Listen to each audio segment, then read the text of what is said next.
una bendición. Me dais mucha envidia estudiando proverbios. Yo enseño literatura poética y sapiencial en el seminario y son libros fantásticos. Proverbios es una absoluta maravilla. Una absoluta maravilla. Y es una bendición, ¿verdad? Que hermanos y hermanas pasen y tomen la decisión de bautizarse. Nosotros también tenemos un grupito en la iglesia. Nosotros hoy la iglesia toda está de retiro. Hay 200 personas en un camping ahora mismo, reunidas también alabando al Señor. Y por la gracia de Dios, pues estamos aquí hoy visitándoos, estamos en casa, ¿verdad? Lo bueno de ser creyente es que vaya uno donde vaya, tiene familia, ¿verdad? Así es, amén. Estoy seguro que si aterrizara hoy aquí, tendría 3 o 4 casas donde comer, ¿o no? Así que Dios nos bendice, ¿verdad? Teniendo familia alrededor del mundo. Vayamos donde vayamos, ahí estamos en casa. Esta mañana ha sido una bendición. El tiempo de oración, el tiempo de alabanza. Creo que Dios nos ha hablado de maneras muy especial. De muchas maneras, ¿verdad? Dios es muy bueno. Me gustaría que me acompañarais esta mañana a un texto que está en el libro de Hebreos, la carta a los Hebreos. Me gustaría que me acompañarais al capítulo 10 de la carta a los Hebreos, al versículo 32. Y luego, desde el final de ese capítulo 10, lo que vamos a hacer es saltarnos el capítulo 11 entero y saltar al capítulo 12. ¿Me seguís? Capítulo 10, versículo 32 al 39, y luego saltaremos hasta el capítulo 12 y versículo 1. ¿Vale? Ahí meditaremos, vamos a entrar luego en el capítulo 11, ¿vale? Pero así veremos también el contexto y lo que nos está diciendo el autor. Porque de alguna manera el capítulo 11 es un interludio que explica un poco estos versículos. Así que vamos a leer Hebreos capítulo 10, versículo 32 hasta el versículo 39 y luego del 12.1 al 12.3. ¿Bien? ¿Tenéis ahí el dedo puesto? ¿Sí? Bien, pues vamos allá. Pero dice, traed a la memoria los días pasados en los cuales, después de haber sido iluminados, sostuvisteis gran combate de padecimientos. Por una parte, ciertamente con vituperios y tribulaciones fuisteis hechos espectáculo. Y por otra, llegasteis a ser compañeros de los que estaban en una situación semejante, porque de los presos también os compadecisteis, y el despojo de vuestros bienes sufristeis con gozo, sabiendo que tenéis en vosotros una mejor y perdurable herencia en los cielos. No perdáis pues vuestra confianza, que tiene grande galardón, porque os es necesaria la paciencia, para que, habiendo hecho la voluntad de Dios, obtengáis la promesa. Porque aún un poquito, y el que ha de venir vendrá y no tardará, mas el justo vivirá por fe. Y si retrocediere, no agradará a mi alma. Pero nosotros no somos de los que retroceden para perdición, sino de los que tienen fe para preservación del alma. Saltamos al capítulo 12, ¿vale? Y dice, por tanto, nosotros también, teniendo alrededor nuestro una tan grande nube de testigos, dice, despojémonos de todo de todo peso y del pecado que nos asedia, y corramos con paciencia la carrera que tenemos por delante, puestos los ojos en Jesús, el autor y consumador de la fe, el cual, por el gozo puesto delante de él, sufrió la cruz, menospreciando el oprobio, y se sentó a la diestra del trono de Dios. Considerad a aquel que sufrió tal contradicción de pecadores contra sí mismo, para que vuestro ánimo no se canse hasta desmayar. Oramos, ¿os parece bien? Señor, queremos que tú nos hables a través de tu palabra. Te agradecemos el hecho de poder tener la libertad de abrirla, de leerla, de meditarla, de comprenderla y de aplicarla en nuestra vida, Señor. Oramos, Señor, por cada uno de nosotros, de los que estamos aquí. También oramos por aquellos que no tienen esa libertad, Señor, que tú estés con ellos, Señor, y también los bendigas por tu Espíritu Santo, Dios. Estate también con la iglesia perseguida, pero de manera especial en esta mañana con cada uno de nosotros, Señor. Háblanos, transfórmanos, cámbianos por tu Espíritu Santo. En el nombre de Jesús. Amén. Amén. La carta a los Hebreos es un sermón. Es un sermón escrito que le dieron forma de carta. Al final hay unos saludos, ¿sí? Al final de la carta a los Hebreos hay unos saludos, ¿sí o no? Hay unos saludos. Entonces tiene forma de carta, pero en realidad es un sermón. Un sermón que no sabemos quién escribió. Sabemos que fue del equipo de Pablo. Hay gente que dice, fue Pablo, otro dice, no, fue Silas, otro dice, no, fue Timoteo. Timoteo no puede ser porque está ahí, sale al final de los saludos, ¿no? Pero no sabemos quién lo escribió. Sí sabemos que era alguien con un corazón muy tocado por el Señor para el pueblo de Israel, para los judíos que se convirtieron en cristianos. Porque la primera iglesia, ¿cuál fue la primera iglesia? En Jerusalén. La iglesia crece en Jerusalén. La iglesia que Cristo funda, la funda en Jerusalén, no la funda en Roma. La funda en Jerusalén, ¿vale? Y es de la iglesia de Jerusalén de la que se separa Roma. En el año 1054, la división con la iglesia de Oriente la provoca Roma, igual que la división entre católicos y protestantes la provoca Roma, cuando rompe y expulsa a los que no piensan como los mandatarios de aquella época, ¿verdad? Así que la iglesia que se fundió, la fundó allí. Pero en los años 60, los primeros 60, los buenos 60, los verdaderos 60, el año 60, ¿vale? Hay un problema muy serio en Israel y en todo el Imperio Romano. En Jerusalén empieza a haber una situación de tensión contra los romanos. El pueblo de Israel se empieza a rebelar contra los romanos. Y eso va a ir creciendo de tal manera que en el año 70 va a venir un general que se llama General Tito. ¿Sabéis esta historia o no? Tito arrasa con Jerusalén, destruye Jerusalén, se lleva todos los tesoros de Jerusalén y con lo que se lleva de Jerusalén construyen el Arco del Triunfo en Roma. Si habéis estado en Roma, veréis allí en el Arco del Triunfo una imagen, un grabado que se ven a los judíos y una menorá, un candelabro hebreo, que son los tesoros que traen de Jerusalén para pagar la factura del Coliseo romano. El Coliseo romano se paga con lo que Roma roba de la destrucción de Jerusalén en el año 70 y de la destrucción del templo. La situación es que en los años 60 a los judíos los expulsan de Roma. Y además resulta que al principio de la fe, al principio de la iglesia, hay un apóstol que es el apóstol Pablo, que es un apóstol ¿a quién? ¿A quién predica el apóstol Pablo? ¿A quién? A los gentiles. Pero en realidad Pablo cuando va de ciudad en ciudad no va a hablar a los gentiles. ¿A dónde predica primero Pablo? En cada ciudad. En las sinagogas, va a las sinagogas, ¿sí? Él va a predicar a las sinagogas. ¿Por qué? Porque en las sinagogas hay judíos que conocen el Antiguo Testamento. Y entonces es más sencillo decirles, oye, Cristo es el cumplimiento de las promesas, porque ya conocen las promesas, ya conocen las profecías. Entonces es más sencillo explicarles eso. Y en esas sinagogas hay una figura que son los temerosos de Dios. Los temerosos de Dios son la gente gentil, los paganos, los romanos, los de muchas naciones, que quieren conocer a Dios y conocen a Dios en una sinagoga judía y se hacen judíos, ¿sí? Conocen a Dios. Entonces estos gentiles que se han convertido al judaísmo son los que se convierten en cristianos, los primeros que se convierten en cristianos alrededor de todo el Imperio Romano.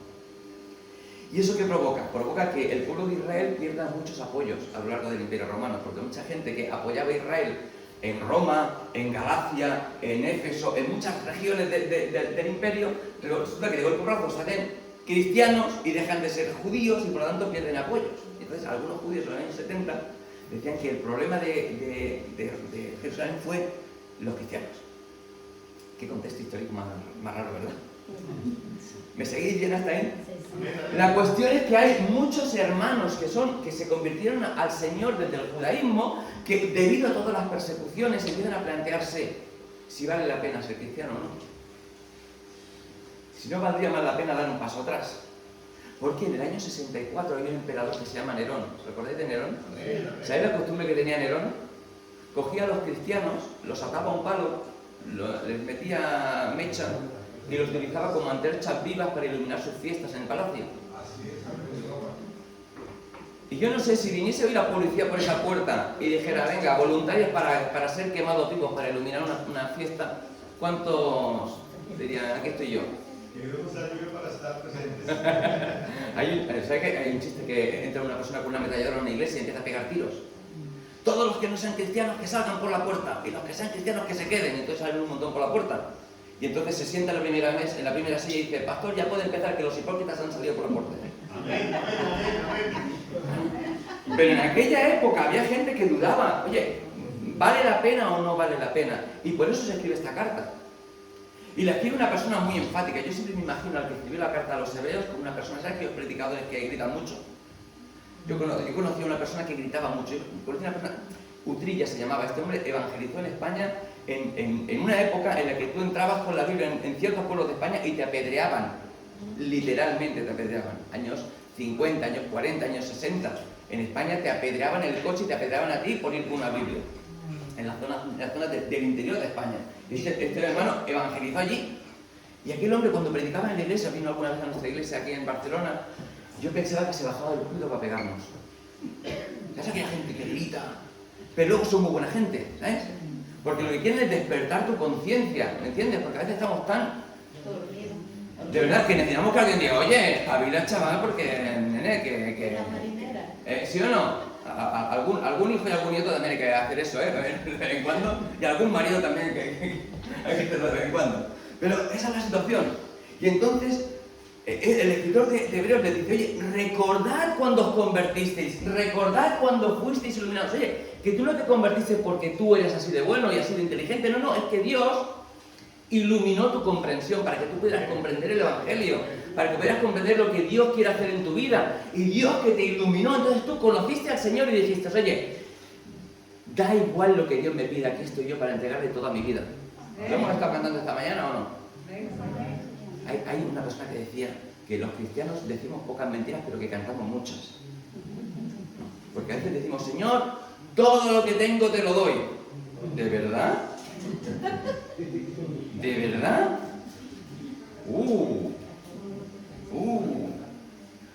Pérez Millos, que es amigo y profesor en el seminario, tiene siempre una anécdota de un hermano en la iglesia que se compró un cochazo bueno, de esos buenos, ¿sabes? Esos coches buenos. Y entonces dice, hermano, qué coche muy bueno, es del Señor. Hasta que se lo rayaron en la puerta de la iglesia. Entonces todo el mundo se enteró de que el coche era suyo, que no era tan del Señor, ¿verdad? Porque cuando tocaban el coche, lo que empezaba a pronunciar el hermano, ¿no? ¿Entendéis? Pero ¿somos de Dios o no somos de Dios? Somos del Señor, ¿no? Y cuando uno se convierte, la conversión es un acto de adoración.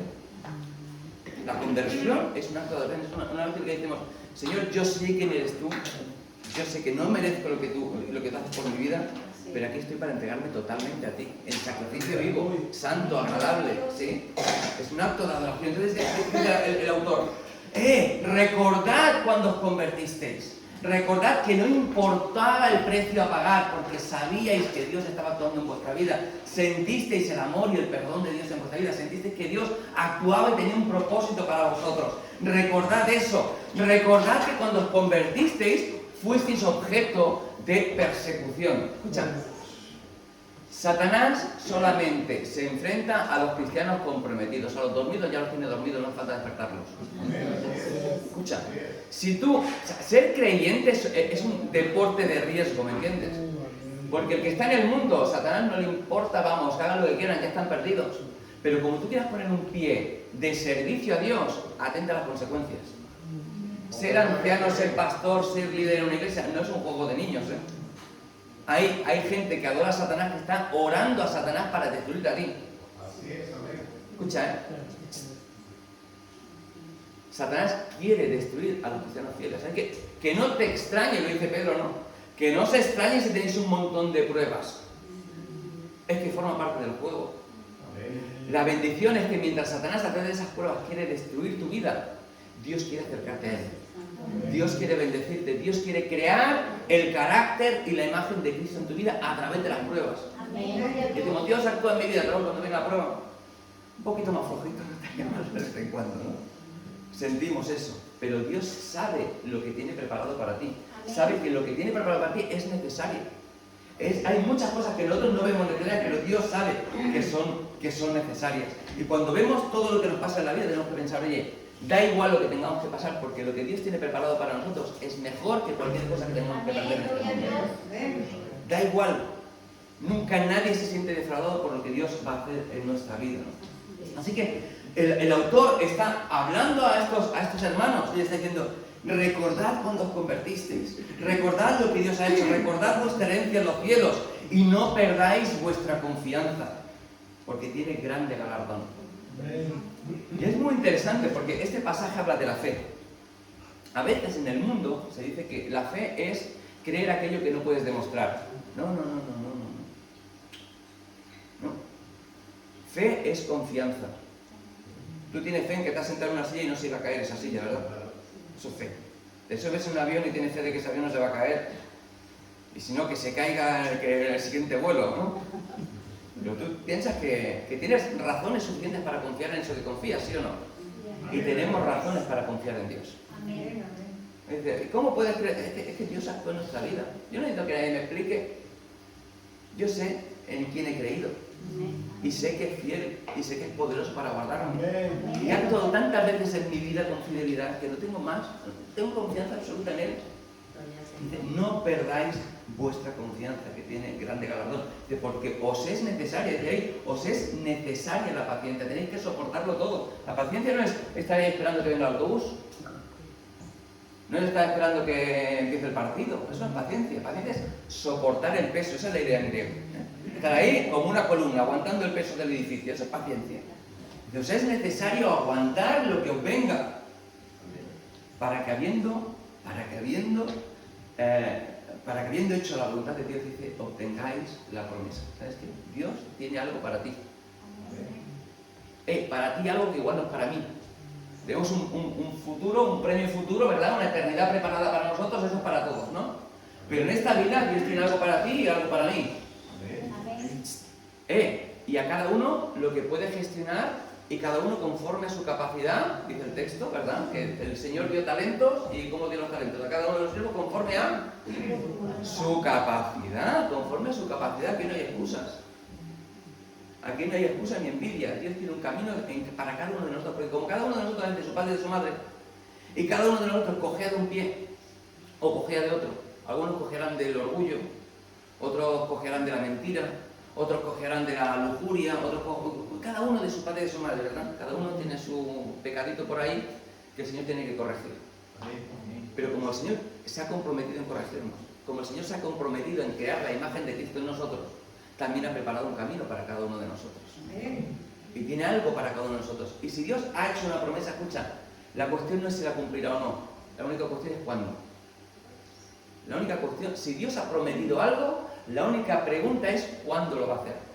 No si lo va a hacer o no. Porque Dios se ha comprometido con cada uno de nosotros, ¿no? Y ahora fíjate ahí el versículo que es fantástico. Dice, porque aún un poquito y el que ha de venir, vendrá. Esa es la promesa. Dios va a venir. Dios viene a buscarnos, Dios viene a instaurar su reino, ¿verdad? Dice, pero el justo, ¿qué dice? Vivirá por fe.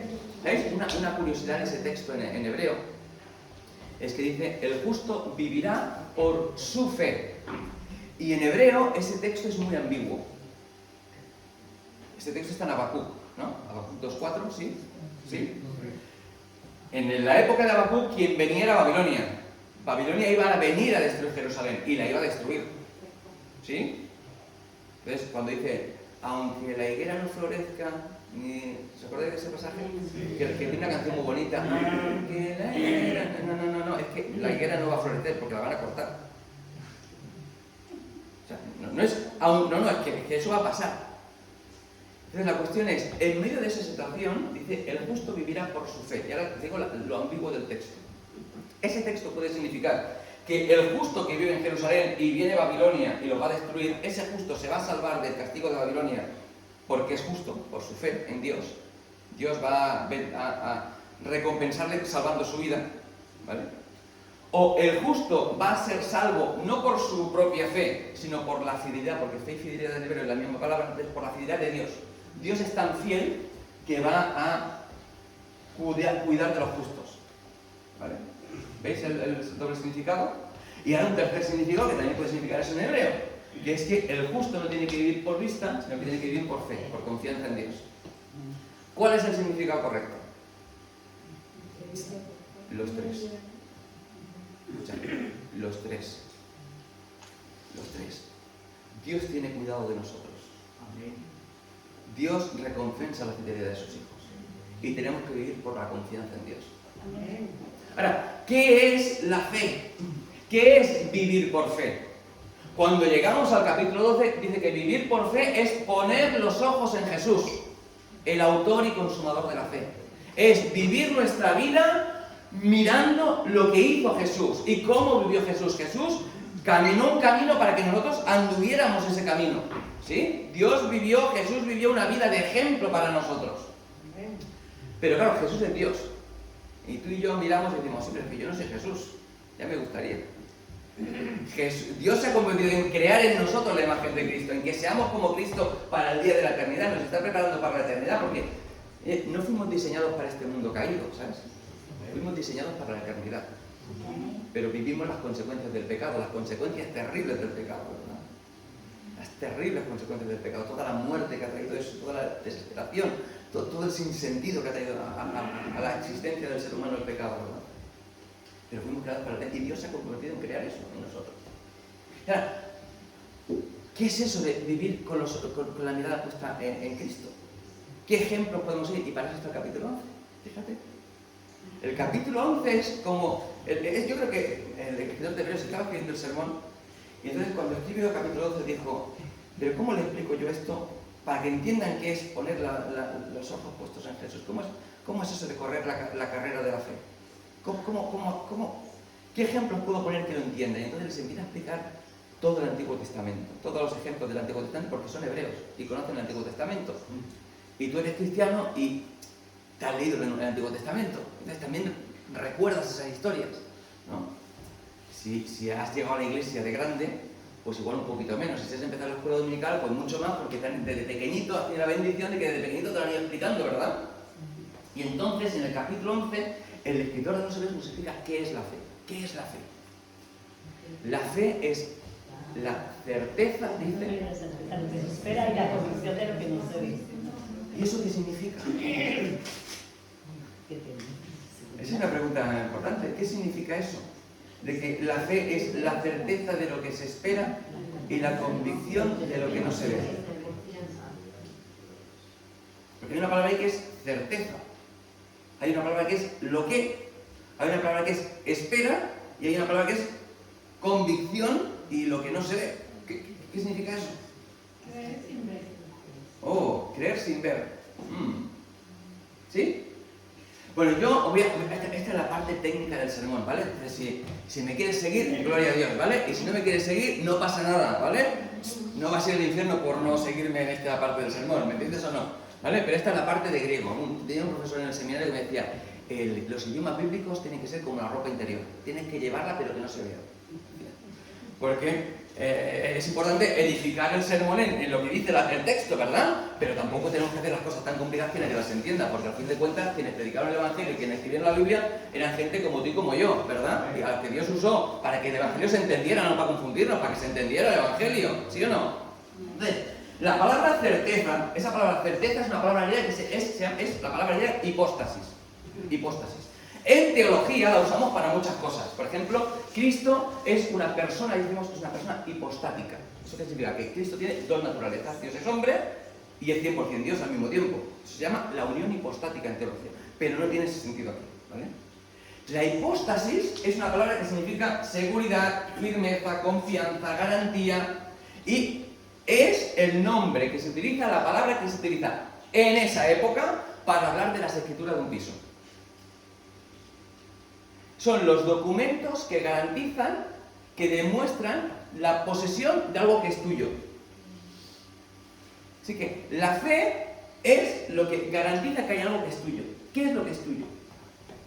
Dice ahí lo que, y interesante otra vez, nuevamente en griego, el lo que, ahí es la palabra pragmático. No son cosas, hay alguna traducción que dice las cosas, la certeza de las cosas. ¿Tenéis alguna traducción así? ¿No? Pone, en todas vuestras Biblias pone lo que.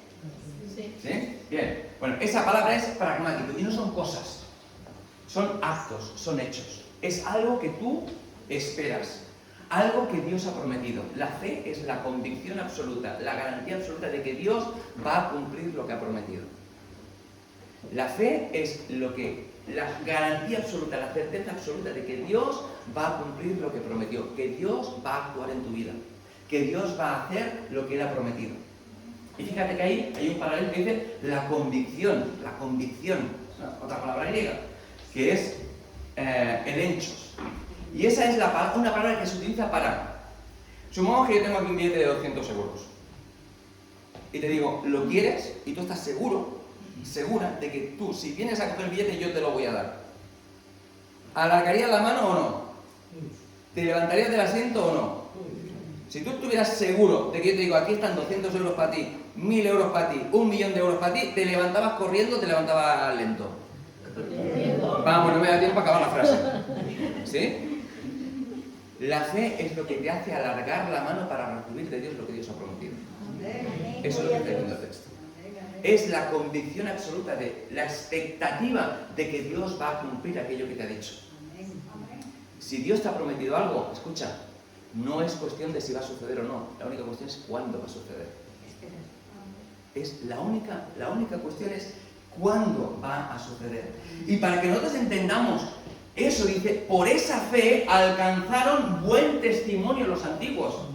Ahora, ahí acabo ya, escucha, ahí acabo la parte técnica, ¿vale? Te voy a decir una sola palabra más en griego. ¿Sabes cuál es la palabra buen testimonio ahí?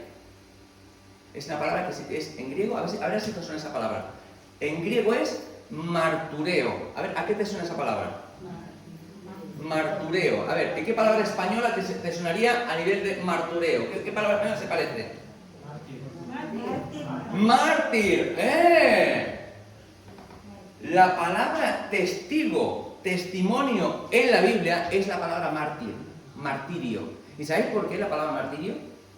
Porque en esa época no tenía el significado que tiene hoy. En esa época ser un buen creyente, ¿sabes lo que significaba? Que en 1 año y medio, 2 años, 3 años, 4 años, 5 años te cortaban el cuello. Venía un romano, te ponía una espada en el cuello y decía, César estinjo Quirios, César es el Señor. Y decías, no, Jesús es el Señor. Y te cortaban el cuello. Amén, así es.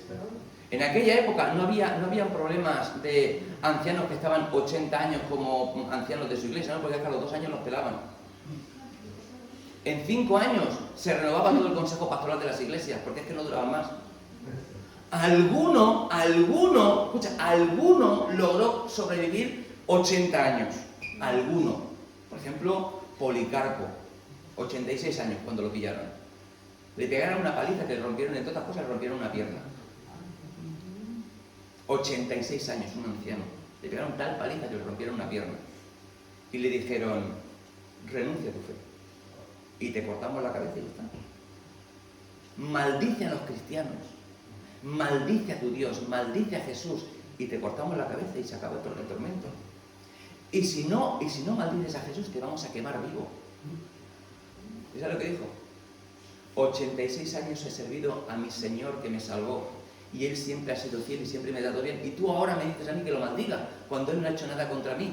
Encended el fuego ya. Y lo quemaron vivo. Pero nosotros vivimos en otra época, una época de personas blanditas. La época de Yupi. Yo, vamos, escucha, oración a las 9 de la mañana. No sé cuántos venís. No creo que vengáis todos.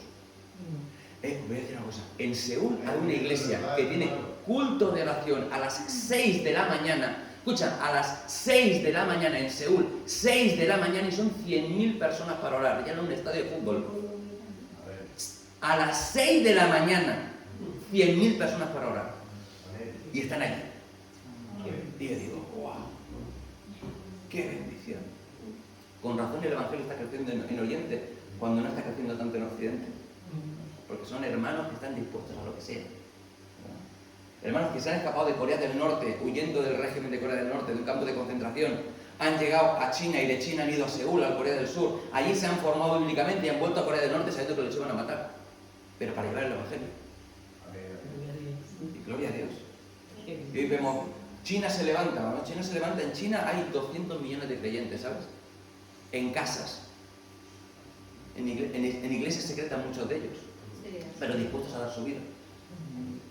Dispuestos a pagar el precio como estos, ¿no? A los que el autor de los Hebreos dice, recordad cuando os convertisteis, recordad cuando no importaba el precio a pagar, ¿no? Poned vuestra fe en Jesús, seguid el ejemplo de los antiguos que alcanzaron buen testimonio de parte de Dios. Igual los mataron, pero desde la perspectiva de Dios dijeron, bien, buen siervo y fiel, has hecho lo que tenías que hacer. Y fíjate el primer ejemplo, el primer ejemplo que pone es fantástico, es por la fe Abel ofreció a Dios más excelente sacrificio más excelente sacrificio que Caín, por lo cual alcanzó buen testimonio y martirio. Fíjate, ¿alcanzó martirio o no? Este directamente, porque su hermano se lo cargó, ¿sí? Buen testimonio de que era justo, dando Dios testimonio de sus ofrendas, y muerto aún habla por ellas. ¿Sabéis? ¿Sabéis por qué Abel dio mejor ofrenda que Caín? ¿Sabéis por qué a Dios le gustó más la ofrenda de Abel que la ofrenda de Caín? Por su fe. Escucha, en el Antiguo Testamento hay instrucciones para hacer ofrendas con cereales y con frutas, ¿sí o no? ¿Dios acepta esas ofrendas, sí o no? Sí. Dios también da instrucciones para ofrecer corderos y tórtolas y becerros, ¿sí o no? Sí. ¿A Dios le gustan todas las ofrendas? Sí, principalmente del corazón, ¿verdad? ¿Sí? ¿Sabes por qué sabemos que la ofrenda de Caín no le gustó a Dios a pesar de ser un becerro? Hay gente que dice que Caín ofreció frutas y como Abel ofreció un becerro, un cordero con su grosura, entonces Dios le gustó más la ofrenda de Abel porque era un cordero en vez de la de Caín porque eran frutas. ¿Sabes por qué no? ¿Sabes cómo sabemos que no fue así? Por la reacción de Caín. Por la reacción de Caín. Imagínate que es el cumpleaños de tu esposo, de tu esposa, de tu novio, de tu novia, de alguien a quien quieras, da igual.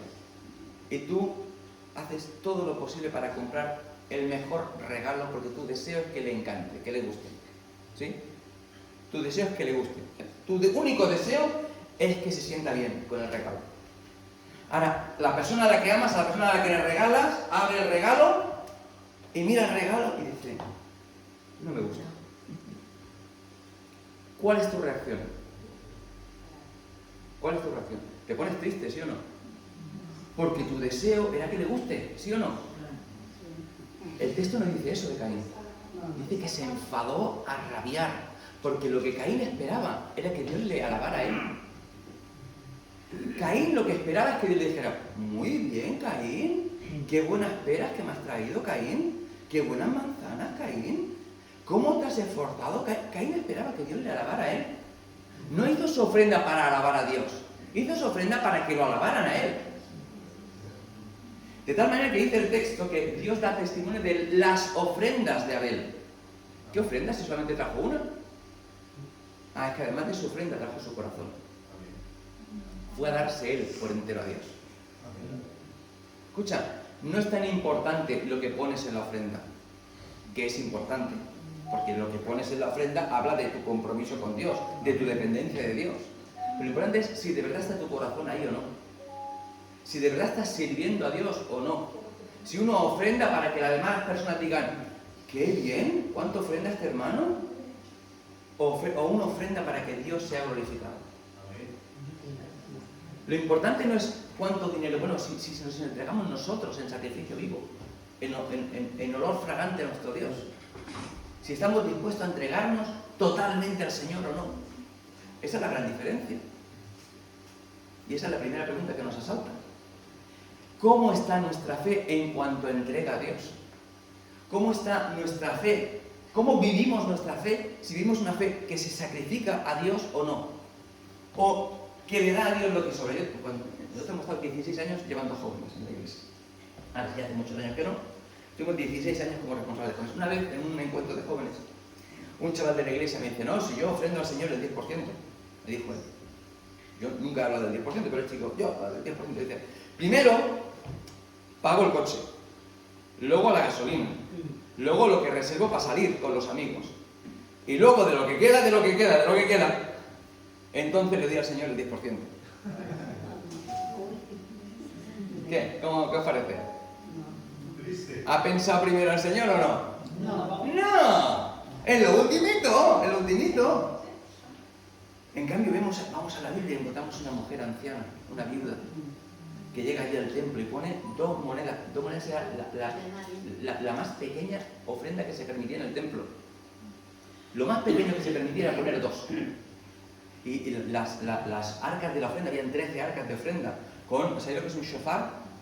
Un cuerno de estos así. Bueno, pues estos tenían una arca y encima un embudo con forma de shofar de metal, cada una de esas 13 arcas, de tal manera que cuando tú tirabas las monedas sonaban. Entonces llevaban los ricos llevaban todo en moneda de céntimo, ¿vale? Para que sonara. ¿Me entendéis? Para decir, tocamos trompeta aquí, venga que vengo aquí con mi ofrenda, voy a poner 500 euros en monedas de céntimo para que todo el mundo sepa que estoy aquí echando. Y en el mismo momento, Jesús a la única que escucha la ofrenda es a una mujer que tira 2 moneditas. Porque da todo lo que es, todo lo que tiene.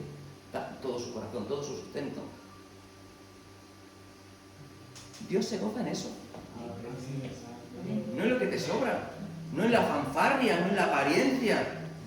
Escucha, no. Dios te conoce a ti mejor que tú a ti mismo. Dios sabe perfectamente cuando tú le estás dando porque le amas o cuando le estás dando porque toca. Escucha, a veces dar porque toca no está mal, pero es mejor dar porque te mueve el corazón, porque el Señor te impulsa, porque el Espíritu Santo no te deja estar quieto. ¿Entiendes? ¿Sí? Segundo ejemplo, ¿qué es vivir por fe? Segundo ejemplo, Enoc. Enoc. 3 veces nos dice este texto que fue trasladado por Dios. Enoc, todo su deseo en la vida era caminar con Dios, seguir a Dios a donde Dios le indicara que tenía que ir. ¿Habéis tenido a ver a algún niño pesado de estos que se enganchan en la pierna y que te siguen ahí enganchado la pierna? O un perro que te sigue hasta el final del mundo. Mira si sería pesado, ¿no? Que Dios le dijo, mira, oye, vente para arriba porque ya no puedes ir más. Porque era una persona que buscaba a Dios, quería vivir conforme a la voluntad. Su único pensamiento día y noche era, ¿cómo puedo seguir mejor a Dios? ¿Cómo puedo agradar a Dios? Y Dios le libró hasta de la muerte. De hecho, hay gente que piensa que, ¿sabéis que en Apocalipsis se habla de 2 testigos? Que son muertos en Apocalipsis. Hay algunos que dicen que esos 2 testigos son Enoc y Elías, porque son las únicas 2 personas a las que Dios arrebató al cielo. Las únicas 2 personas que no han pasado por la muerte son Enoc y Elías. Entonces, algunos dicen, esos son los testigos de Apocalipsis. No lo sabemos quiénes son, ¿vale? Pero hay gente que piensa que son ellos porque hay un versículo que dice, está establecido para que todos los hombres mueran una sola vez y después del juicio. Y dicen, estos 2 no han muerto, pues tienen que pasar. Entonces, yo creo que sí. Yo creo que si fuese Enoc, estaría encantado de morir en el Apocalipsis habiendo disfrutado no sé cuántos miles de años de la presencia del Señor, ¿vale? O sea, yo te lo cambio. El auxilio del Señor. ¿Qué nos mueve a nosotros? ¿Qué nos mueve? Tenemos que ser serios porque a veces nos mueve un mejor trabajo. O un novio o una novia. O alguien que nos llama la atención. O el dinero. O muchas cosas en el mundo, ¿verdad? A veces las cosas de este mundo nos llaman más la atención que la voluntad de Dios. De tal manera que en la Biblia hay una expresión que, escuchad, cuando la veáis en la Biblia, acordaos de esto. Hay una expresión en la Biblia que es los moradores de la tierra. ¿Habéis escuchado esa expresión? Sobre todo en Apocalipsis sale mucho, los moradores de la tierra. ¿Sabes quiénes son los moradores de la tierra? Son aquellos que toda su vida está en esta tierra. Todas sus expectativas están en esta tierra. Y por lo tanto se van a quedar en esta tierra. ¿Vale? Porque lo que les mueve es esta tierra. Pero Enoc no era así. Enoc no era así. Y prácticamente se dicen muy pocas cosas de él en la Biblia. Pero lo que sí es absolutamente importante. Quería vivir conforme a la voluntad de Dios y Dios se lo llevó. Fíjate tú, qué maravilla, qué bendición, qué testimonio, ¿verdad? Ahora fíjate lo que dice, sin fe es imposible. Imposible. Porque no solamente tienes que creer que Dios existe, sino que Dios recompensa a aquellos que le buscan. ¿Tú crees que Dios recompensa o no? Sí. Hay gente que no. Hay gente que no piensa eso. Hay gente que a veces pasa por... A veces uno podría soportar muchas pruebas en la vida, ¿vale? Pero cuando la prueba llega a alguien a quien quieres... Yo tengo amigos creyentes que cuando su padre cogió un Alzheimer no lo pudieron soportar. Esa prueba fue para ellos, demasiado fuerte. ¿Cómo es posible que mi padre, después de 40 años sirviendo al Señor de suerte corazón, coja un Alzheimer? Y eso fue una crisis de fe para él. Una crisis que le llevó a apartarse del Señor. ¿Tú crees que Dios recompensa o no? ¿Qué importa cómo acabe tu vida aquí? Lo importante es lo que Dios va a hacer contigo en la eternidad. Es si te van a dar una sillita al final de la mesa, o por tu fidelidad te van a poner un poquito más cerca de la cabecera. Con estar yo estoy conforme, ¿eh?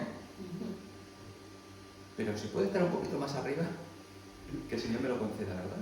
Vale la pena invertir en eso. ¿Dónde está nuestro tesoro? Tu corazón está allí, ¿verdad? Tu corazón está en los cielos, ¿verdad? Bueno, fíjate, nuevamente otro gran ejemplo. Noé. ¡Oh, Noé! Noé. En su época no había llovido nunca. La Biblia nos dice que el agua brotaba de la tierra y con eso se regaba la tierra. En nuestras Biblias a veces pone vapor, un vapor subía de la tierra. Pero eso es porque la palabra ed en la Edad Media, en el hebreo de la Edad Media, tomó el sentido de vapor, de agua. Pero antes de la Edad Media tenía el sentido de brotar, agua que brotaba, manantiales que brotaban de la tierra, ¿vale? Entonces, en el Génesis, el agua brotaba de la tierra. Eran manantiales que surgían en la tierra y con eso se regaban las plantas, ¿no? Entonces, en esa época no había llovido nunca, dice el texto. Y Dios le dice que va a haber un diluvio. Y si quieres salvarte tú y tu familia, hay que construir un arca. Y en ese arca vas a meter los animales, ¿sí? Y escucha, 100 años se dedica Noé a talar árboles y construir un arca. Y su vecino diciendo, este tío está loco. Se le ha ido la cabeza. Noé no está bien. ¿Te han dicho algo a ti así? ¿Dónde vas a la iglesia? Tú no estás bien. Camina un poquito. Y tú diciendo que si no crees en Cristo, que lo que te espera es el infierno.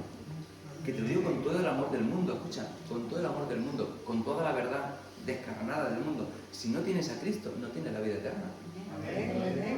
Y por 100 años Noé predica a la gente que si no se arrepienten, Dios va a mandar un diluvio y se van a perder allí, que si no suben al arca, se van a perder. Y por 100 años recibe insultos, y solamente sube su familia, hasta que Dios cierra la puerta. Hasta que Dios cierra la puerta.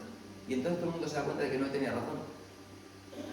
Y un día, escucha, un día tú cerrarás los ojos aquí y los abrirás en la eternidad.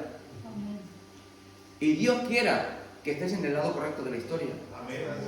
Porque eso va a pasar. Y entonces dirás, pues tenían razón aquel día que yo fui a la iglesia.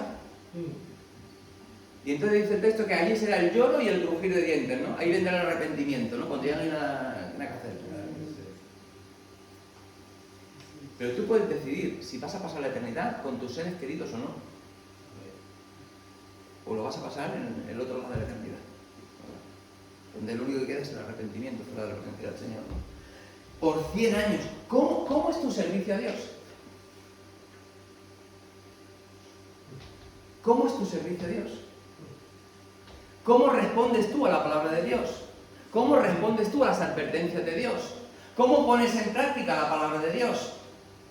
Dice que por esa fe, por su predicación, Él condenó al mundo. Y dice el mismo texto que dice ahí, que fue hecho heredero de la justicia que viene por la fe. Noé fue justificado por su fe en Dios, por su confianza en Dios, por su creencia en Dios.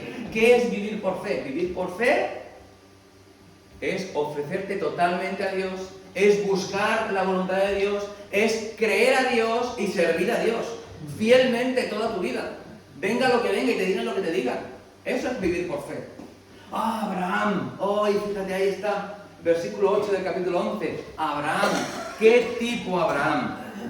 El padre de la fe, ¿verdad? El padre de los creyentes, Abraham. Abraham, Dios le aparece a Abraham y le dice, oye, vete de tu parentela y vete de aquí, de Ur de los Caldeos, lugar, por cierto, en el que había unas pirámides, unos figurats tremendos, lo más avanzado de su época, ¿vale? Lárgate de aquí y yo te voy a enseñar un lugar donde vas a vivir, te voy a enseñar la tierra que te voy a dar. Y no hay mapa. Que no hay mapa. Y sale. Sin mapa. Sin mapa, Noé coge y se va con todo lo suyo. Y su padre con él. Y el padre se queda a medio camino. ¿Sí? El padre se queda a medio camino. Pero dice que sale de allí. Dice, por la fe Abraham, siendo llamado, obedeció para salir al lugar que había de recibir como herencia y salió sin saber dónde iba. Por la fe habitó como extranjero en la tierra prometida, como en tierra ajena, morando en tiendas con Isaac y Jacob.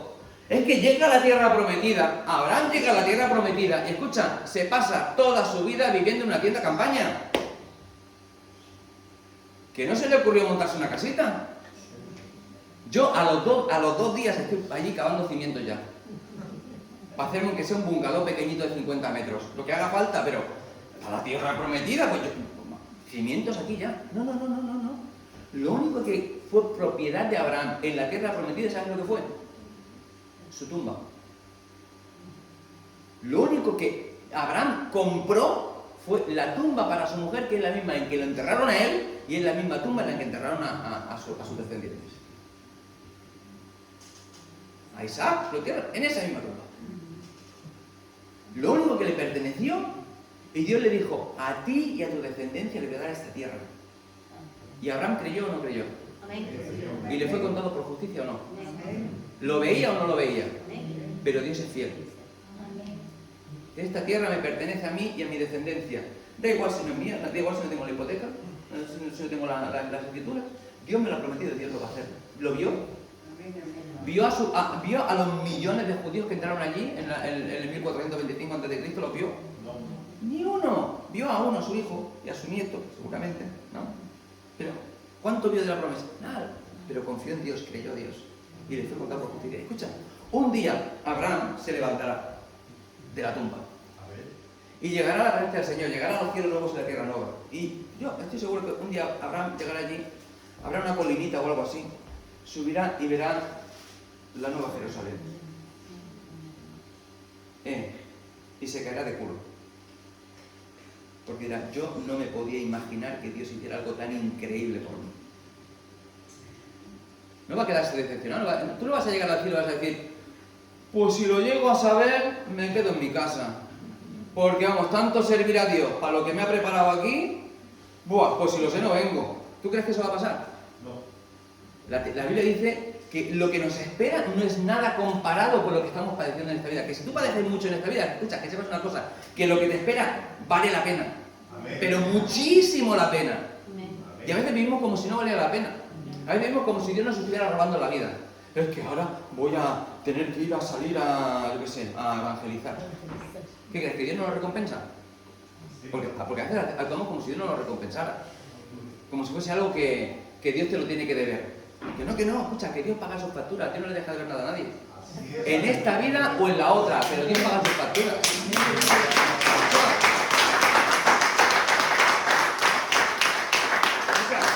Dios paga sus facturas a los que le tiene que pagar castigo y Dios paga sus facturas a los que tiene que bendecir. A todos, ¿eh? En esta vida o en la otra. Dice, oye, ¿cómo es posible que la gente que no ama a Dios le vaya también en la vida? Escucha, la única parte de cielo, la única parte de cielo que van a experimentar en su vida es esta vida. Y la única parte de infierno que vas a experimentar tú en tu vida es esta vida también. Porque todo el dolor que vayas a experimentar en toda la eternidad es el que vas a experimentar en esta vida. Y lo que te espera después de la muerte es todo bendición. Gloria a Jesús, Y a los no creyentes, toda la bendición que van a experimentar en su vida es lo que están experimentando en esta vida. Pero lo que les espera después no tiene nada de eso. Vale siempre la pena servir al Señor, ¿no? Creyó que era fiel. Fíjate lo que dice.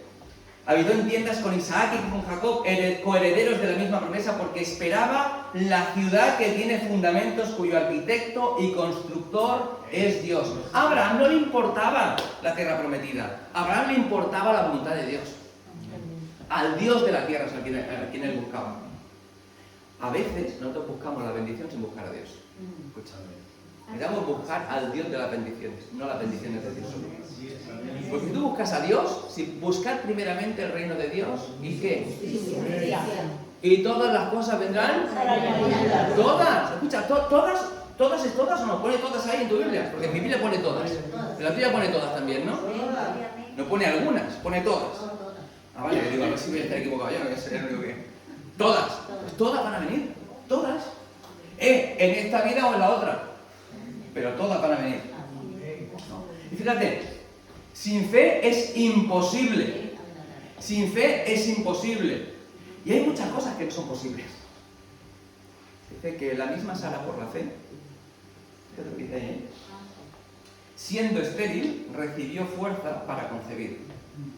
Y dio a luz fuera del tiempo de su edad, porque creyó que era fiel quien lo había prometido. ¿Sabes? Hay un juego de palabras muy interesante ahí. Imposible es una palabra griega que es la A privativa, a dunatos. Imposible, no es posible. Pero aquí dice que ella recibió dunatos, que ella recibió poder. Ella recibió poder por la fe. Porque la diferencia entre lo imposible y lo posible es Dios. Dios. Hay cosas, escucha, todos habéis experimentado momentos en vuestra vida en los que Dios ha respuesto oraciones que creíais imposibles, ¿sí o no? ¿Sí o no? Guardad esos momentos, atesorarlos en el corazón, porque Dios ha actuado en vuestra vida en ese momento. Ese momento es ancla de vuestra fe. Cuando estéis pasando un momento en que digáis, parece que Dios se ha olvidado de mí, recuerda cuando Dios contestó una oración que era imposible. Recuerda ese momento en el que Dios actuó en tu vida. Y recuerda que a Dios le importas. Que Dios estuvo dispuesto a ir a la cruz por ti. Si Dios ha entregado a su Hijo por ti, por mí, ¿cómo no nos va a dar también todas las demás cosas? Si ha dado lo más importante. Fíjate, ella recibió poder, porque creyó que era fiel quien lo había prometido. Y de uno, y de ese casi muerto, salieron como estrellas del cielo en multitud, como la arena innumerable que está a la orilla del mar. Parecía imposible, y Dios hizo abundar y sobreabundar y sobreabundar y sobreabundar. Ahora fíjate, conforme a la fe, díselo ahí, murieron todos estos sin haber recibido lo prometido, sino mirándolo de lejos, creyéndolo, saludando, confesando que eran extranjeros y peregrinos sobre la tierra. Porque los que esto dicen claramente dan a entender que buscan una patria, pues si hubiesen estado pensando en aquella de donde salieron, ciertamente tenían tiempo de volver, pero anhelaban una mejor, esto es, la celestial, por lo cual Dios no se avergüenza de llamarse Dios de ellos, porque les ha preparado una ciudad. Aleluya. Gloria a Dios. Escucha, Dios no se avergüenza de llamarse Dios tuyo. Yo a veces me avergüenzo, personalmente digo, ¿cómo es posible que yo haya hecho esto siendo creyente? ¿Cómo es posible que yo haya fallado de esta manera? ¿Parece mentira que sea creyente y caiga en esta tontería? A veces vendemos nuestra integridad muy barata, ¿sabes? A veces vendemos nuestra integridad, una tontería, decimos una mentira que no vale ni la pena. Y vendemos nuestra integridad y parece... Y uno puede sentir que Dios no se goza en ti. Escucha, Dios, cuando te mira, ve a Cristo. Cristo ha pagado por todos tus pecados. Cristo te ha justificado y te ha hecho parte de su familia. Hay una, ¿sabes? Mi palabra favorita del Antiguo Testamento, la mía, del Antiguo Testamento es una palabra hebrea que es segulaj. ¿Sabes lo que significa segulaj? Especial tesoro. Especial tesoro. Y está en ese versículo fantástico que dice, vosotros sois mi especial tesoro. ¿Os acordáis? ¿Sabéis qué es un segulaj? Es la habitación del tesoro del rey. El rey es propietario de todo lo que existe en el reino, incluso la vida de sus súbditos. El rey puede decir, cortarle la cabeza, no hay problema porque esa vida es mía, soy el rey. Pero todos los reyes tienen una sala del tesoro, de su tesoro especial, que es el tesoro que enseñan a sus amigos. Cuando vienen a visitarlos los reyes amigos, le dicen, mira este diamante que tengo aquí. ¿Qué te parece? Como cuando te enseñamos el piso, ¿verdad? Enseñamos lo que más nos gusta del piso, ¿verdad? ¿Te has dado cuenta de esto que tengo aquí? ¿Te has dado cuenta de esta coraza? ¿Te has dado cuenta de este escudo de oro? ¿Te has dado cuenta de este diamante? ¿Te has dado cuenta de esto? Y nosotros somos eso para Dios. Escucha, Job capítulo 1. Entran los hijos de Dios, los hijos de los ángeles delante de la presencia de Dios, y con ellos viene ¿quién? Satanás. ¿Y qué dice Dios? ¿De dónde viene Satanás? De dar una vuelta por el mundo. Y dice, ¿y has visto a mi siervo Job, que no hay nadie como él? ¿Qué está haciendo Dios? Está presumiendo. Está enseñando su segulaj, su especial tesoro. ¿Te has dado cuenta de mi siervo Job? ¿Te has dado cuenta? Aquí, íntegro. Eso es porque tú lo has bendecido, pero déjame que... ¿Y le deja tocarlo o no? Y cuando vuelve otra vez Satanás delante de la presencia de Dios, ¿qué vuelve a hacer Dios? ¿De dónde viene? ¿Y has visto otra vez a mi siervo Job? Eso eres tú para Dios. Isaías dice que mirará el fruto de la aflicción de su alma y estará satisfecho. Jesús mira lo que ha logrado con su sacrificio en la cruz y dice, ¡wow! ¡Qué bendición! ¿Piensas eso de ti o no? Porque a veces no somos conscientes. Que un día Dios dirá, bien, buen siervo y fiel, sobre poco has sido fiel, entra en el gozo de tu Señor. Estoy orgulloso de ti, contento de recibirte en casa, hijo, hija, ven. Tengo que ser consciente de eso, ¿verdad? Y vivir a la luz de eso. Dios no se avergüenza de llamarse Dios de ellos porque Él nos ha preparado una ciudad. Y vuelvo otra vez a Abraham, el ejemplo. ¿Veis el texto que vuelve a Abraham?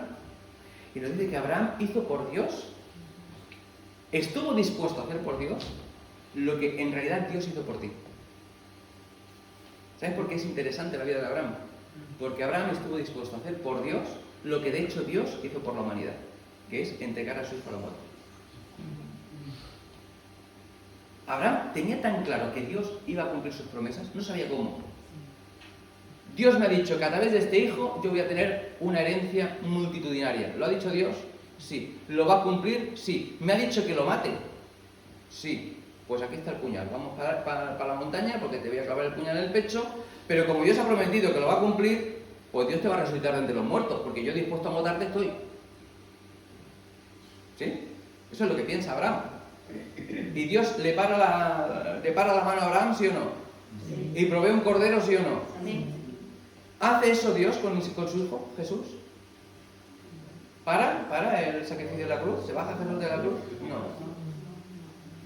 Dios hizo por nosotros lo que Abraham estuvo dispuesto a hacer por Dios. Pero Dios lo llevó a cabo. Dios mató a su hijo. Dios experimentó la muerte en Cristo por cada uno de nosotros. Dios experimentó las consecuencias de nuestro pecado para salvarnos. Dios usó nuestra maldad para salvarnos. Dios sabía que seríamos tan malos que mataríamos a Jesús.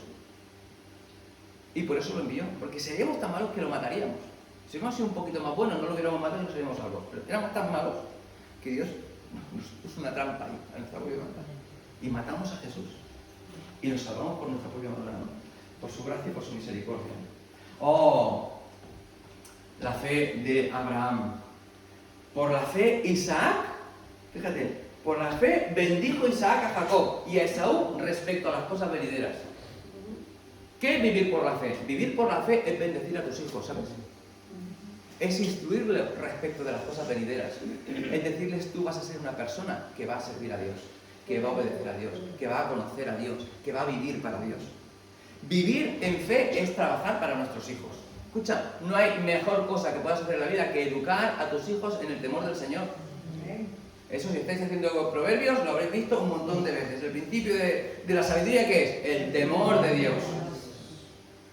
Vivir una vida de fe es trabajar para la fe de nuestros hijos. Es decir, sí, hoy es domingo por la mañana, podría irme a la playa. Y qué bien se está en la playa. Pero igual puedo ir el domingo por la tarde, ¿verdad? O puedo ir el sábado por la mañana. Pero el domingo por la mañana tienen que ir a la escuela dominical, porque tienen que conocer del Señor. Y yo quiero bendecirles en las cosas espirituales. Y quiero ser un ejemplo para ellos en las cosas espirituales. Porque la primera predicación que ven tus hijos es tu vida. Mi vida es la primera predicación que ven mis hijos. Yo recuerdo una vez, siendo líder de jóvenes, no sé, creo que no lo he explicado, porque es la segunda vez que vengo y bueno, no lo he explicado. Si lo he explicado es que he explicado a veces la misma anécdota y esto es terrible, pero una vez vamos a casa de los creyentes de la iglesia porque su hijo tenía ciertos problemas con los padres, ¿no? Y entonces llegamos a la casa de estos hermanos y vamos a picar la puerta y empezamos a escuchar unos gritos en la casa que yo pensaba que se caía la puerta de los gritos que escuchaban en toda la casa. Y yo pensé, y mi mujer que venía conmigo pensamos, nosotros, jovencillos de 20 y pocos años, nos hemos equivocado de puerta. Porque no puede ser que todas estas palabras salgan de la casa de un creyente. ¿No?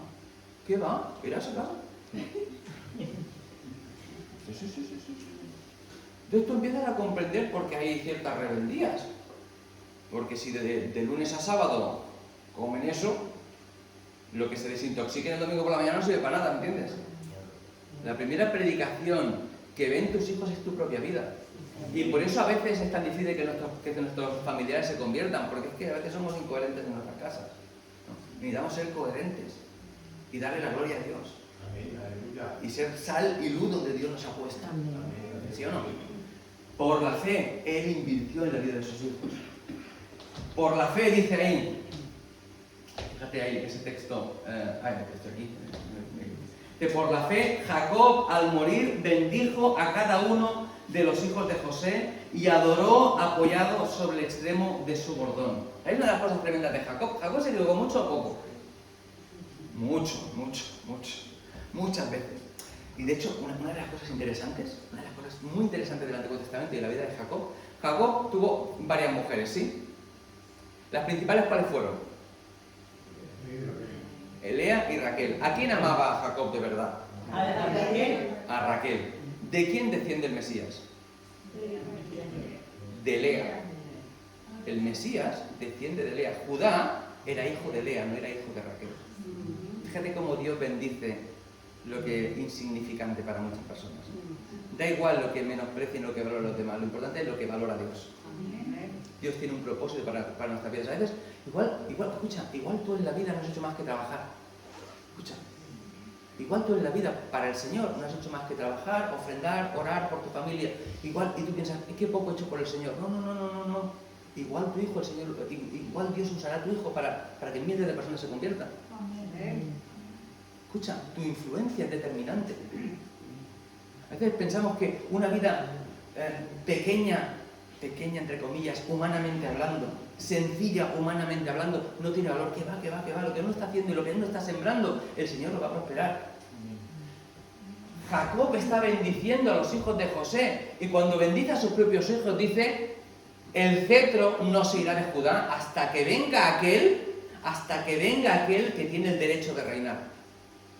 Está bendiciendo en el lecho de la muerte y ya tiene la vista, la mente, el espíritu puesto en el nacimiento del Mesías. Ya sabe que el Mesías va a venir a través de Judá. Y en un momento en el que Israel está yendo de cabeza prácticamente para Egipto, que se están preparando en el libro que nos explica cómo Israel cayó y se fue hacia Egipto. Hay un momento tremendo.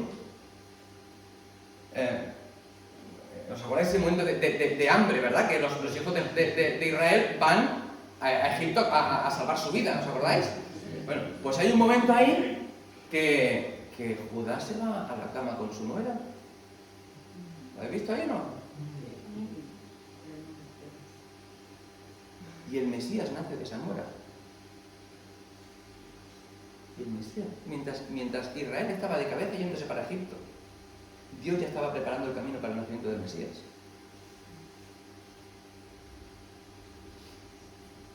Y Jacob está adorando y diciendo, Dios va a hacer algo que no tenéis ni idea. Dios va a traer al rey, al único rey. Y están allí, ellos ahí, después de su vida de muchos errores, y muchas caídas, y muchos fracasos, y muchos problemas, pero aún allí de pie, diciendo, Dios va a actuar en mi vida. Dios va a hacer algo absolutamente diferente. José está en Egipto y está a punto de morir y dice, yo me voy a morir aquí. Pero voy a decir una cosa, Dios va a cumplir la promesa a Abraham. Y cuando Dios cumpla la promesa a Abraham, sacad mis huesos de Egipto. Yo no quiero que mis huesos se queden aquí, yo quiero que mis huesos estén en la tierra prometida. Porque Dios lo ha prometido. Prometedme que vais a llevar mis huesos. ¿Y se llevan los huesos? No. Vamos a llevar los huesos. Yo no quiero ni muerto me quedo allí en Egipto. Ni muerto me quedo allí. Llevadme para la tierra prometida, llevadme para el lugar de bendición. Ni muerto me quedo allí. Esto es vivir por fe. Esto es expectativa de que Dios va a hacer algo en nuestra vida. Fíjate Moisés. Cuando nos explica la historia de Moisés, dice, por la fe Moisés cuando nació fue escondido por sus padres 3 meses. ¿Hizo algo Moisés ahí o no? ¿Qué hizo Moisés? Era un bebé Moisés. O sea, que los héroes aquí son los padres de Moisés. ¿Sí o no? Los padres de Moisés miraron a Moisés y dijeron, mi hijo no va a morir aquí. Yo voy a hacer lo posible para que Dios lo salve. ¿Hacemos lo posible o no? Yo voy explicando muchas anécdotas. Voy a explicar una anécdota, otra anécdota. Un día, mi mujer y yo éramos líderes de jóvenes y dijimos, vamos a tomarnos una hamburguesa al Burger King. Y como no había Burger King en Granollers, en aquella época no había Burger King en Granollers y nuestros iglesia estaban en Granollers, pues yo cogí mi coche, mi mujer cogió su coche Y otro hermano de la iglesia, un chaval joven de la iglesia, cogió su coche y nos fuimos en 4 coches a Barcelona a tomarnos un Burger King. ¿Está bien eso o no está bien? Está bien, ¿no? Está bien. Comunión, fraternidad. Y a las 12 de la noche cogemos los coches y el coche del chavalín de 19 años de la iglesia no arranca. Y llamamos al padre del chavalín de 19 años de la iglesia porque en su coche hay 4 jóvenes más. Y el padre del chaval de la iglesia nos coge el teléfono. ¿Qué pensáis que fue su reacción? ¿Que vino a buscar a su hijo o que no vino a buscar a su hijo? No fue a buscar a su hijo. No, yo no salgo de mi casa. Diácono de la iglesia. Escuchen.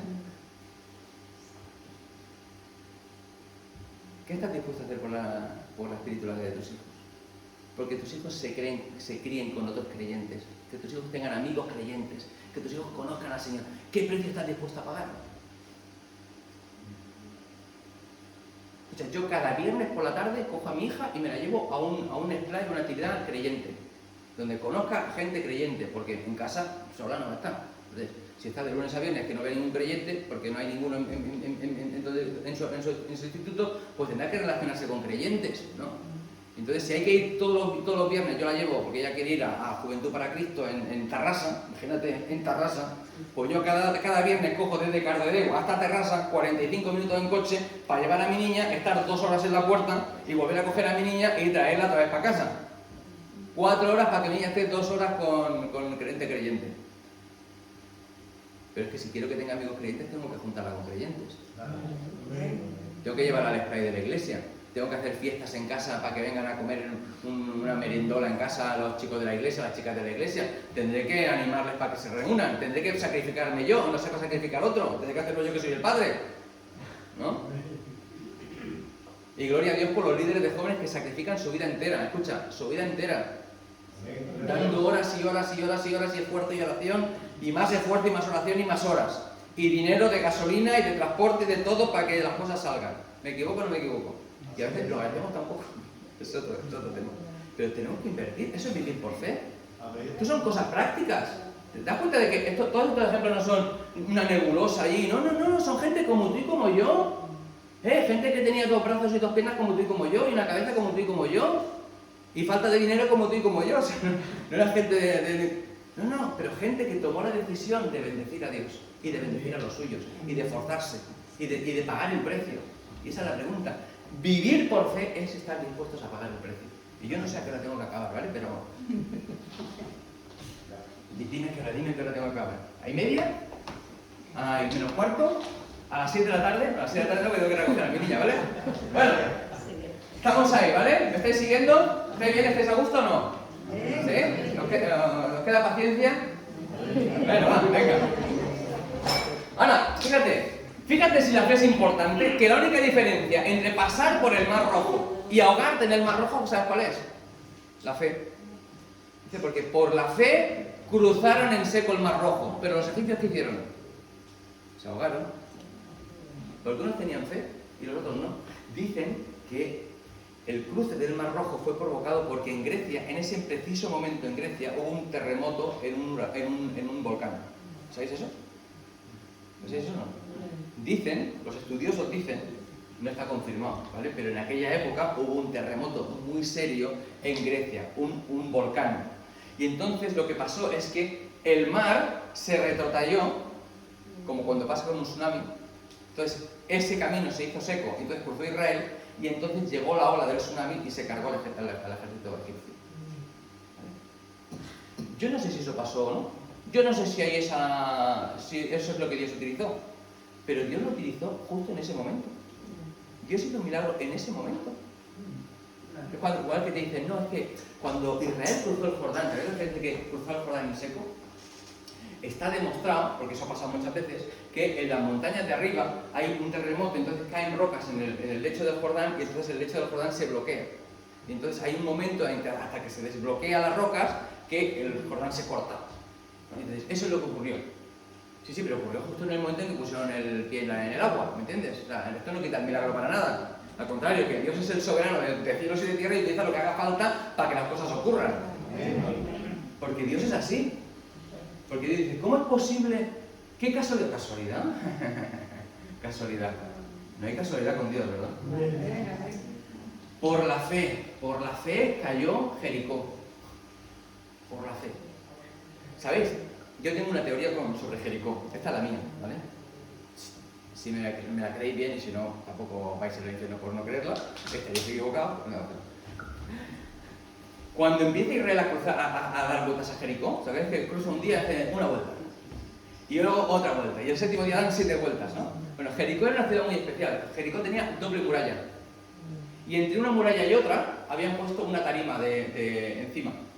Porque en esa tarima, a ser lo que amontonaban piedras, a tirar a los que se acercaban a la Y en medio de las dos murallas habían viviendas. ¿Habéis ido alguna vez aquí a Girona, a Hostalric? ¿Habéis ido a Hostalric? Sí. ¿Habéis visto las murallas de Hostalric? ¿Que ahí hay viviendas en la muralla? Sí. Bueno, pues eso es lo que era Jericó. Jericó eran viviendas, entre la primera muralla y la segunda habían viviendas enganchadas a la muralla. Por eso está la ventana de la casa de Rahab. Desde fuera se ve la ventana de la muralla, ¿no? Entonces ella pone ese cordón de rojo, ¿vale? La cuestión es que cuando empieza Israel a dar vueltas, ¿qué hacen los de Jericó? Empiezan a subir piedras arriba, porque esto no van a atacar, hay que subir piedras. Y cuando el séptimo día empiezan a dar vueltas, ¿qué hacen los soldados de Jericó? Suben todo lo que haga falta arriba, para defenderse. Y tanto se suben arriba que al final se cae la muralla.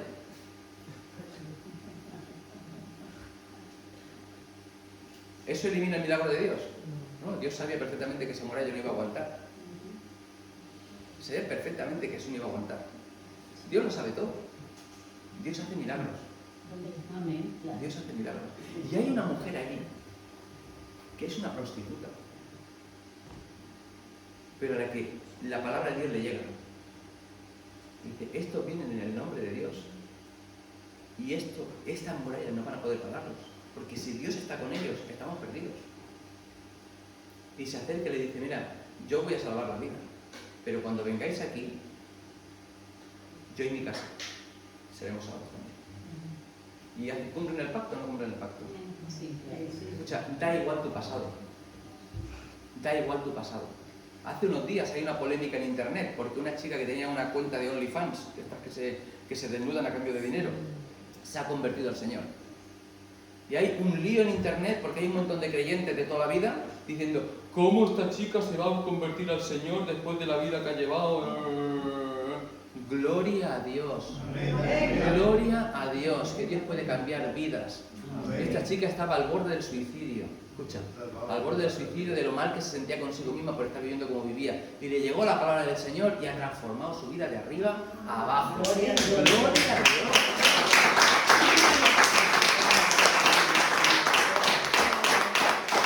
Y para mí es lo mismo. Nosotros podemos sentir que somos demasiado malos para que Dios actúe. Escucha, no hay nada que Dios no pueda cambiar, no hay nada que Dios no pueda perdonar. Lo único que Dios no perdona es la incredulidad. Es lo único que Dios no perdona, la incredulidad. Pero si tú tienes fe, si tú nos pones fe en Dios, Dios va a hacer cosas increíbles, cosas que ni siquiera llegas a imaginar. Contigo, con tu vida, con tu familia, con tu futuro. Dios transforma a las personas. Dios cambia absolutamente todo lo que somos. Así es. No tengo más tiempo. También es verdad que el escritor de los Hebreos lo dice. Dice, me quedo sin tiempo, me gustaría explicarlo acerca de David. David, un tipo que está en su casa, en su palacio, y dice, ¿cómo es posible que yo esté viviendo en un palacio y el arca de Dios en una tienda de campaña? Esto es inmoral, que yo estoy viviendo fantásticamente bien y las cosas de Dios en una tienda. Le voy a construir el mejor templo posible. Eso es lo que hace David. ¿Hizo bien o hizo mal? Fantásticamente bien. Lo que pasa es que Dios le dijo, no lo vas a construir tú porque tú eres un hombre de guerra, lo va a hacer tu hijo. Amén. Pero qué buena idea has tenido, David.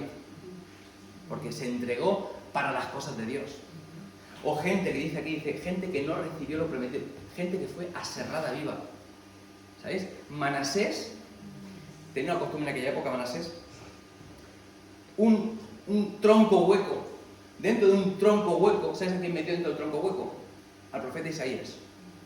Y lo hizo serrar vivo, dentro del tronco. Eso es lo que dice, algunos fueron aserrados, ¿lo dice el texto? Sí, sí, sí. Está hablando del profeta Isaías, de cómo Manasés lo cortó vivo.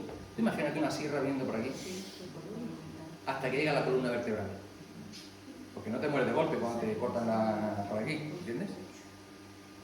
y se haya aserrado por la mitad. Eso es vivir por fe. Escucha, eso es estar dispuesto a hacer lo que sea por Dios. Porque Dios está dispuesto a hacer lo que sea por ti. No hay nada que Dios no esté dispuesto a hacer por ti. Mi oración, mi exhortación para vosotros es analizar nuestra vida. ¿Cómo estáis entregándoos a Dios? ¿Cómo estáis bendiciendo a aquellos que os rodean? ¿Cómo estáis invirtiendo en la vida de vuestros hijos? ¿Cómo miráis qué deseáis de vuestra vida? ¿Queréis caminar en la voluntad de Dios o vamos un día como los anfibios, un día fuera, otro día dentro? ¿Cómo enfocamos nuestra vida? Buscar los ejemplos de Abel, los ejemplos de Enoc, los ejemplos de Abraham. Estar dispuestos a hacer lo que sea por Dios. Poner los ojos en Jesús, el autor y consumador de la fe. Y estoy absolutamente convencido de que Dios va a cumplir sus promesas en cada una de nuestras vidas. Que Dios va a bendecir en nuestras vidas. Y es verdad, hay cosas que no veremos aquí, pero Dios las está guardando en nuestra guardiola, en nuestra hucha, ¿verdad? Para el día en que estemos en su presencia. El día en que el Señor nos mire y nos diga: bien, buen siervo y fiel, sobre poco, bueno, muy poco has sido fiel, pero entra en el gozo del Señor, porque mucho, sobre mucho te voy a poner. Que el Señor nos bendiga. El pastor puede terminar.